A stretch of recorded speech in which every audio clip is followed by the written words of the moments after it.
बिस्मिल्लाहिर्रहमानिर्रहीम। अस्सलामुअलैकुम। मेरे चैनल में आपका इस्तकबाल है। वेलकम टू ऐसे टीचिंग जोन। आज की हमारी ये वीडियो तीसरी जमात की किताब बाल भारती का करेंगे। आज हम सबक नंबर 11 टेलीफोन से मोबाइल तक। तो आप लोगों ने मोबाइल का नाम तो सुना ही होगा, बल्कि आजकल तो बहुत ज़्यादा इस्तेमाल में आ रहा है ना मोबाइल। तो ये वाला सबक जो है इस चैप्टर में टेलीफोन से मोबाइल तक का सफ़र बताया गया है कि किस तरह हम शुरुआत जो हमारी टेलीफोन से हुई थी और हम अब मोबाइल तक पहुंच गए। तो मैं रीडिंग कर रही हूँ और अच्छी तरह से आपको एक्सप्लेन भी कर दूँगी, समझा भी दूँगी। तो आप लोग सुन लीजिए, मैं पढ़ रही हूँ, उसके बाद आप लोग सुन के पढ़ भी लीजिएगा। टेलीफोन है तो एक छोटा सा आला, लेकिन है बड़े काम की चीज़। इसकी मदद से हम दूर दूर के लोगों से बातचीत कर सकते हैं। लगभग 100 साल पहले उसे इंग्लिस्तान के एक साइंसदान ग्राहम बेल ने ईजाद किया। इस ईजाद से पहले एक मज़ेदार वाक़या हुआ था। ग्राहम बेल ने देखा कि एक लड़का अपने मकान के पहले मंजिले पर खिड़की में खड़ा है। इसके मुंह से एक डब्बा लगा हुआ है। डब्बे के पेंदे से लंबा धागा निकलकर नीचे खड़े हुए दूसरे लड़के के डब्बे से जुड़ा हुआ है।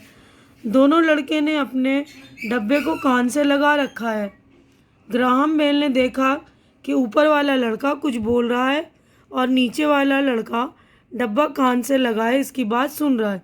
फिर नीचे खड़े हुए लड़के ने डब्बे में कुछ कहना शुरू किया और ऊपर वाले लड़के ने अपना डब्बा कान से लगाकर उनकी बात सुनी। बातचीत का ये खेल देखकर ग्राहम बेल ने सोचा कि कोई ऐसा आला बनाना चाहिए जिसके ज़रिए दूर बैठे हुए लोग आपस में बात कर सकें। इसने बहुत दिनों तक इस काम पर मेहनत की, बिजली के तारों से डिब्बों को जोड़कर आखिर एक दिन। तो देखिए यहाँ पर मुझे खेल कर रहे हैं बच्चे दोनों। एक डिब्बे में ये ऊपर पहली मंजिल पर खड़े रहकर ये बात कर रहा है और नीचे जो है ये सुन रहा है ना। तो इसी वाक़ये के बाद उसको ग्राहम बेल को जो है टेलीफोन ईजाद करने का ख्याल आया। डिब्बों को जोड़कर उसने वो चीज़ बना ली जिसे टेलीफोन कहते हैं। इस ईजाद के बहुत से फ़ायदे हैं। हमारे बहुत से काम घर बैठे ही टेलीफोन पर हो जाते हैं। इसकी इसकी वजह से वक्त बचता है। मोहल्ले में कहीं आग लग जाए, फायर ब्रिगेड को फ़ोन कर दीजिए, फ़ौरन हाजिर हो जाएगा। घर में कोई अचानक बीमार पड़ जाए, फ़ोन करके डॉक्टर को बुला लीजिए। घर की बिजली फेल हो जाए, फ़ोन कर दीजिए, उसे दुरुस्त करने वाला आ जाएगा। एक शहर से दूसरे शहर में टेलीफोन से बातचीत की जा सकती है। यही नहीं, बाहर के मुल्कों में रहने वाले दोस्तों और रिश्तेदारों से भी हम बातचीत कर सकते हैं। यही नहीं, बाहर के मुल्कों में रहने वाले दोस्तों और रिश्तेदारों से भी हम बातचीत कर सकते हैं। इस तरह टेलीफोन से हर काम वक्त पर हो जाता है, यानी वक्त की बचत होती है ना, जल्दी से काम हो जाता है। हमने फ़ोन किया, कुछ हो गया, अगर आग लग गई कहीं मोहल्ले में, फ़ौरन फायर ब्रिगेड को फ़ोन करके बुला लीजिए, है ना, या कोई बीमार पड़ जाए। अब पिछले 15-20 वर्षों में टेलीफोन में बड़ी तरक्की हुई। अब ऐसे फ़ोन आ गए जो तार से जुड़े हुए नहीं हैं, यानी वायरलेस फ़ोन कहते हैं ना जिसे। देखिए यहाँ पर पहले शुरू के फ़ोन तो इस तरह हुआ करते थे, उसके बाद फिर इस तरह। अब तो ये वाले फ़ोन चल रहे हैं ना जो एंड्रॉयड फ़ोन बोलते हैं, टच स्क्रीन वाला, है ना। तो अब ऐसे फ़ोन आ गए जो तार से जुड़े हुए नहीं होते, इन्हें मोबाइल फ़ोन कहा जाता है। ये इतने छोटे होते हैं कि इन्हें जेब में रखा जा सकता है। हम कहीं भी जाएं इन्हें साथ ले जा सकते हैं। मोबाइल फ़ोन में कैमरा भी होता है। इससे हम बातचीत करने वाले की सिर्फ आवाज़ ही नहीं सुनते, बल्कि उसका चेहरा भी देख सकते हैं। एक मोबाइल से दूसरे मोबाइल पर तस्वीरें भेजी जा सकती हैं। पहले एक दूसरे की खैरियत मालूम करने के लिए ख़त लिखे जाते थे, अब मोबाइल फ़ोन के ज़रिए पैगाम भेजे जाते हैं और फ़ौरन जवाब हासिल किया जा सकता है। मोबाइल पर पैगाम रिकॉर्ड भी होते हैं जिन्हें बाद में भी पढ़ा या सुना जा सकता है। यानी मोबाइल पर हमने पैगाम अपना रिकॉर्ड कर लिया, उसको भेज दो, जैसे हम मैसेज कहते हैं ना। मोबाइल फ़ोन ने अब डॉक्टरों से मशवरा करना भी आसान बना दिया है। मरीज़ अपनी बीमारी की रिपोर्ट मोबाइल से डॉक्टर के मोबाइल पर रवाना करता है। इस रिपोर्ट को देखकर डॉक्टर बीमारी का पता लगाता है और मरीज़ को इलाज के बारे में सलाह देता है। इस तरह मरीज़ और डॉक्टर दोनों का वक्त बचता है। मोबाइल फ़ोन के ज़रिए ऐसे और बहुत से काम घर बैठे हो जाते हैं। इसके इतने फ़ायदों की वजह से इसका इस्तेमाल बिल्कुल आम हो गया है। यानी मोबाइल फ़ोन के बहुत सारे फ़ायदे हैं ना, कि हम घर बैठे ही बहुत सारा काम कर सकते हैं। और आजकल तो लॉकडाउन में सारे लोगों ने घर से ही काम किया ना, हमने घर से पढ़ा है, बच्चों को पढ़ाया है ना, मोबाइल के ज़रिए ही पढ़ाया आप लोगों ने, हम भी मोबाइल के ज़रिए बच्चों को पढ़ा रहे हैं। तो इसके फ़ायदे इतने हैं कि इसका इस्तेमाल जो बिल्कुल आम हो गया है। हम देखते हैं कि सड़कों पर, बसों और रेलगाड़ियों में लोग मोबाइल कान से लगाए बातें कर रहे हैं। अक्सर लोग इसके इतने आदी हो गए हैं कि हर वक्त इसे अपने पास रखते हैं। कारोबारी लोग तो कई कई मोबाइल फ़ोन इस्तेमाल करते हैं। बेशक मोबाइल हमारी अहम ज़रूरत बन गया है, लेकिन हमें ख्याल रखना चाहिए कि इसका इस्तेमाल सिर्फ ज़रूरी कामों के लिए किया जा सके। तो इसके लिखने वाले देखिए मुसन्निफ़ जो है उसका नाम है बशीर अहमद अंसारी। तो अच्छी तरह से उम्मीद करती हूँ कि आपको पूरा सबक जो अच्छी तरह से समझ में आ गया होगा। तो आप लोग भी पढ़ लीजिएगा इस सबक को। आगे बढ़ते हैं हम। देखिए अल्फाज मानी है ये। आला यानी मशीन, ईजाद करना, नई चीज़ बनाना, बिजली फेल हो जाना, बिजली चली जाना, फायर ब्रिगेड आग बुझाने वाला अमला, सलाह देना, मशवरा देना, आदी होना, आदत बन जाना। तो देखिए ये भी एक मोबाइल फ़ोन है ना, एंड्रॉयड फ़ोन जो बोलते हैं, टच स्क्रीन वाला फ़ोन। देखिए हमारी यहाँ पर जो अगले सफ़े पे ये मश्क हमारी एक्सरसाइज यानी सवाल जवाब वगैरह स्टार्ट हो गए। तो देखिए पहला है, एक जुमले में जवाब लिखो। तो इसके जवाब भी मैंने आप लोगों की आसानी के लिए लिख दिए हैं ताकि आपको कोई दिक्कत ना हो।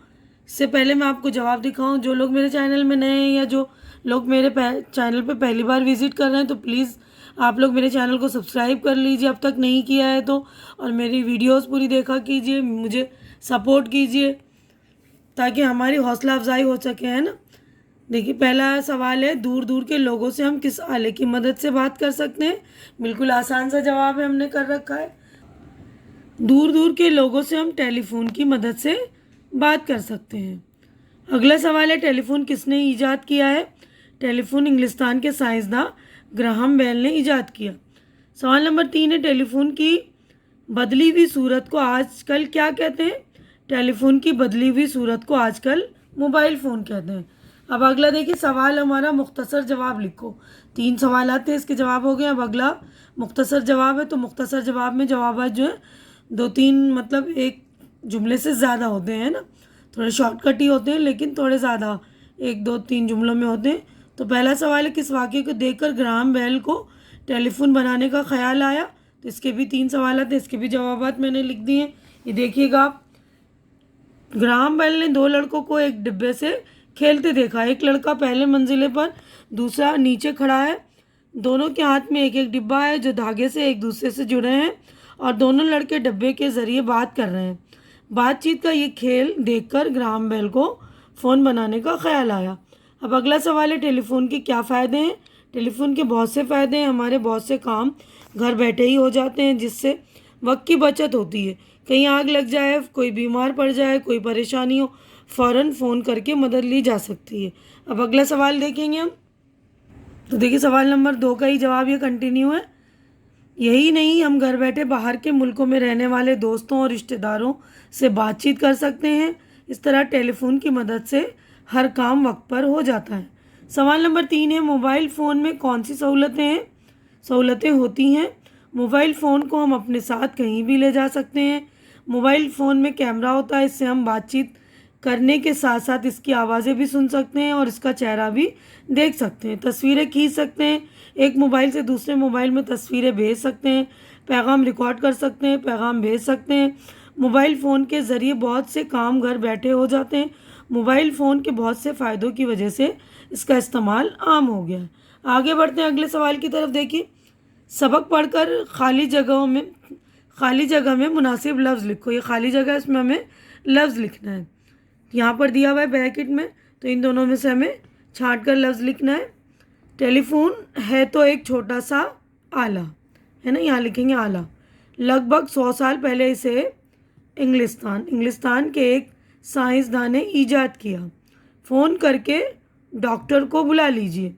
बाहर के मुल्कों में रहने वाले दोस्तों से भी बातचीत कर सकते हैं। तो देखिए मैंने निशान लगा दिए ब्रैकेट में, जो सही है उसके नीचे निशान लगा दिया। आप लोग अच्छी तरह से देखकर भर लेंगे खाली जगह। इसमें डैश भी होता है, इसमें कैमरा भी होता है। तो आजकल फ़ोन में तो टॉर्च भी हो रहे हैं, लेकिन सबक की मदद से हम कर रहे हैं तो सबक में कैमरे का जिक्र है ना। अब अगला सरगर्मी यानी प्रैक्टिकल वर्क या अमली काम है हमारा। रास्तों में मोबाइल फ़ोन पर लगातार गैर ज़रूरी बात करना कैसा है, इस आदत के बारे में अपने दोस्तों से बातचीत करो। तो यानी ये वाली आदत जो हम लगातार अगर रास्ते पर बातचीत कर रहे हैं मोबाइल फ़ोन पर, तो ये गैर ज़रूरी बात कर रहे हैं, मतलब ज़रूरी नहीं, बिला वजह हम बात करे जा रहे हैं रास्ते में, है ना। तो ये वाली आदत जो है अच्छी नहीं है। अगर मोबाइल फ़ोन का इस्तेमाल हमें उस हद तक ही करना चाहिए जहाँ बहुत ज़्यादा ज़रूरी, क्योंकि मोबाइल फ़ोन का ज़्यादा इस्तेमाल करने से बहुत सारी बीमारियाँ भी होती हैं। क्योंकि मोबाइल फ़ोन में जो है मैग्नेटिक रेज़ होते हैं ना, उसकी वजह से हमारी दूसरी और भी बीमारियाँ हो सकती हैं, दिल की बीमारी वगैरह, कान ख़राब होने का ख़तरा भी होता है। तो इसलिए गैर ज़रूरी जो है इस्तेमाल करना नहीं चाहिए, ठीक है। अब अगला सब मतलब ये प्रैक्टिकल काम सबक में मोबाइल फ़ोन के कई इस्तेमाल बताए गए। अपने उस्ताद या घर के किसी बड़े से मालूम करो कि और किन कामों के लिए मोबाइल इस्तेमाल करना चाहिए। तो बहुत सारे काम हैं, जैसे आजकल हम कहीं चले जाते हैं, किसी फंक्शन में गए तो कैमरे की ज़रूरत नहीं ना, हम फ़ोटो खींच लिए फ़ौरन। कि शादी वादी में गए, अगर हमें ज़रूरत है फ़ोटो वगैरह लेने की तो हम फ़ौरन ले लेते हैं। या कहीं बात करना है, किसी को बताना है तो फ़ौरन हम बात कर सकते हैं। तो आजकल तो हम लॉकडाउन वगैरह चल रहे हैं तो हम पढ़ाई भी अपने मोबाइल फ़ोन से कर रहे हैं ना, पढ़ाई के लिए भी इस्तेमाल कर सकते हैं। नेट पर तो दुनिया की सारी मालूमात है ना। हमें किसी भी चीज़ के बारे में मालूम करना है, उस टॉपिक को लिख दो और सर्च करके हमें मालूम हो सकता है। तो आप लोग ये अच्छी तरह से देख लेंगे। तो यहीं पर हमारा चैप्टर हो गया है कंप्लीट। उम्मीद करती हूँ कि आप लोगों को मेरी वीडियो अच्छी लग रही होगी। अच्छी लग रही तो इसे लाइक कीजिए, ज़्यादा से ज़्यादा शेयर कीजिए, ताकि जो ज़रूरतमंद लोग हों उनकी ज़रूरत पूरी हो सके। और मेरे चैनल को सब्सक्राइब करके मेरी हौसला अफजाई कीजिए। हमारी अगली मुलाकात इंशाल्लाह अगली वीडियो में होगी। तब तक के लिए आप लोग अपना ख्याल रखिए, मुझे दुआओं में याद रखिए। अल्लाह हाफिज़।